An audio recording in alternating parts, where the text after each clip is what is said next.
माखनलाल चतुर्वेदी राष्ट्रीय पत्रकारिता एवं संचार विश्वविद्यालय के मीडिया प्रबंधन विभाग द्वारा आयोजित होने वाली 3 दिवसीय अंतर्राष्ट्रीय संगोष्ठी आयोजित करने के लिए मैं विश्वविद्यालय को बहुत बहुत बधाई देता हूं, शुभकामनाएं भी देता हूं। विश्वविद्यालय के कुलपति प्रोफेसर के.जी. सुरेश शैक्षणिक दृष्टि से विश्वविद्यालय को बहुत ऊंचाइयों पर ले जाएंगे, ये मेरा विश्वास है। माखनलाल चतुर्वेदी एक भारतीय आत्मा, मुझे वो पंक्तियां याद है उनकी। मुझे तोड़ लेना बनमाली, उस पथ पर तू देना फेंक, मातृभूमि पर शीश चढ़ाने जिस पथ जाएं वीर अनेक। भारत माता के पैरों से परतंत्रता की बेड़ियां काटने के लिए उन्होंने नौजवानों को प्रेरित किया, क्रांति की ज्वालाएं प्रज्वलित की, वो अंग्रेजों के कोपभाजन बने। मुझे गर्व है कि माखनलाल चतुर्वेदी जी मेरे गांव के पास के गांव में ही जन्मे। मैं उनको श्रद्धा सहित प्रणाम करता हूं। ऐसे सच्चे देश प्रेमी देशभक्ति की भावना लोगों के हृदय में जगाते हैं, और मुझे यह भी खुशी है कि माखनलाल पत्रकारिता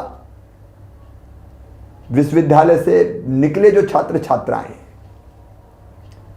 प्रदेश और राष्ट्रीय स्तर पर पत्रकारिता के क्षेत्र में सफलता का परचम लहरा रहे हैं, नए मापदंड स्थापित कर रहे हैं। मित्रों, कोविड-19 के कारण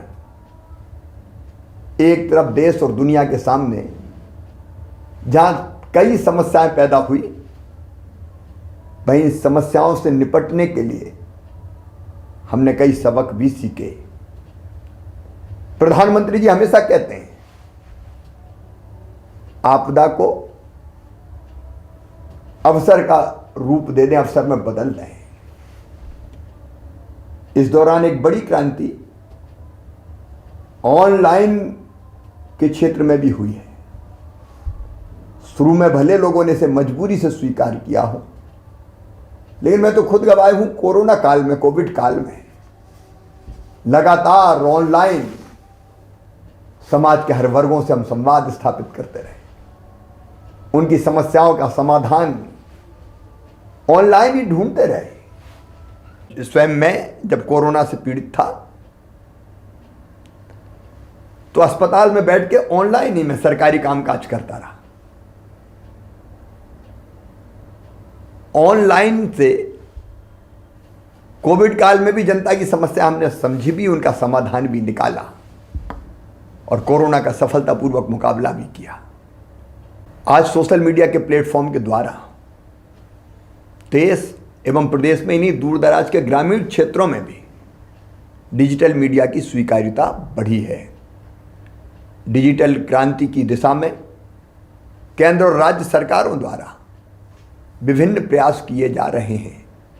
मध्य प्रदेश शासन ने भी, जैसा मैंने बताया, कोरोना काल में डिजिटल प्लेटफॉर्म का उपयोग कर प्रदेश के लोगों को सरकार द्वारा दी जा रही सुविधाओं के बारे में न केवल जानकारी दी, बल्कि सुविधाएं पहुंचाने का काम भी किया। वर्तमान में मीडिया के विद्यार्थियों को मल्टीटास्क होना पड़ेगा। आज इस तरह की डिमांड बहुत ज़्यादा है। हमें नकारात्मक और फेक खबरों के प्रति संवेदनशील और सचेत भी रहकर समाज को जागरूक करने का काम भी करना होगा। पत्रकारिता सिर्फ नकारात्मक पहलू का ही नहीं, सकारात्मक पहलुओं की भी रिपोर्टिंग करे। देश में, समाज में सकारात्मक काम बहुत होते हैं, तो न्यूज केवल नकारात्मक नहीं है, सकारात्मक भी न्यूज है। और इस तरह की न्यूज जहां लोगों के माइंडसेट को पॉजिटिव बनाती है, वहां बाकी लोगों को भी बेहतर काम करने की प्रेरणा देती है। हमें फेक न्यूज नहीं, फैक्ट के आधार पर न्यूज देने की कोशिश करनी चाहिए। तथ्यपरक, विश्लेषणात्मक और चिंतन और मंथन करके न्यूज जारी करने की आवश्यकता है। इसके लिए पत्रकारिता के विद्यार्थियों को पहले से अभ्यास करना होगा। एक बात मैं निश्चित तौर पर कह रहा हूं, भविष्य डिजिटल पत्रकारिता का है। इसमें अनेक संभावनाएं, आने वाले समय में इसका विस्तार और व्यापक होगा। आज जिसके पास भी स्मार्टफोन है, वह प्रत्यक्ष या अप्रत्यक्ष किसी ना किसी तरह से डिजिटल पत्रकारिता से जुड़ा है।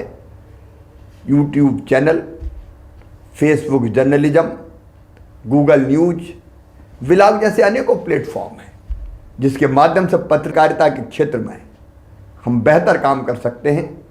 इसके लिए न्यूज सेंस, फोटो चयन, समाचार लेखन और कैप्शन को और प्रभावी बनाने की जरूरत है।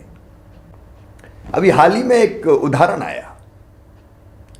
यूट्यूब से 9 साल के रेयान ने एक साल में 200 करोड़ रुपए की कमाई की।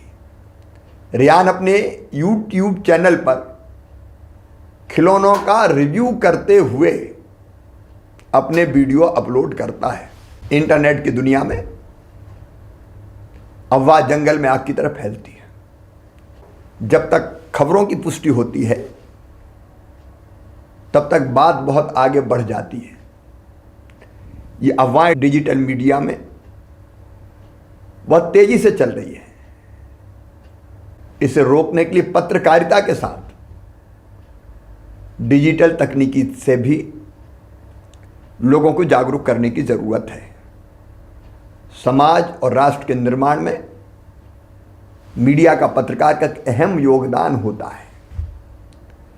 निष्पक्ष पत्रकार राष्ट्रीय हितों को ध्यान में रखते हुए, जनहित को ध्यान में रखते हुए एक प्रकार से देश की सेवा करता है। आज आवश्यकता इस बात की है कि हम ऐसे पत्रकारों का निर्माण करें जो पत्रकारिता के मूल्यों को स्थापित कर एक सशक्त और समृद्ध भारत के निर्माण के भागीदार बने।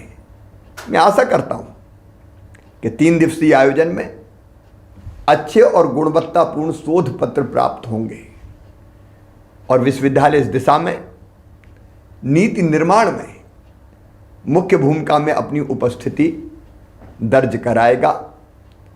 शिक्षण प्रशिक्षण में अग्रणी और ज्ञान के प्रवाह में रत माखनलाल चतुर्वेदी राष्ट्रीय पत्रकारिता एवं संचार विश्वविद्यालय के कुलपति के.जी. सुरेश एवं विश्वविद्यालय परिवार को पुनः एक बार उत्तम आयोजन के लिए हार्दिक मंगल कामनाएं एवं आयोजन की सफलता के लिए मैं बहुत बहुत शुभकामनाएं देता हूं। इस ज्ञान यज्ञ में मुझे आमंत्रित करने के लिए बहुत बहुत धन्यवाद। आप सबको बधाई, शुभकामनाएं, नमस्कार।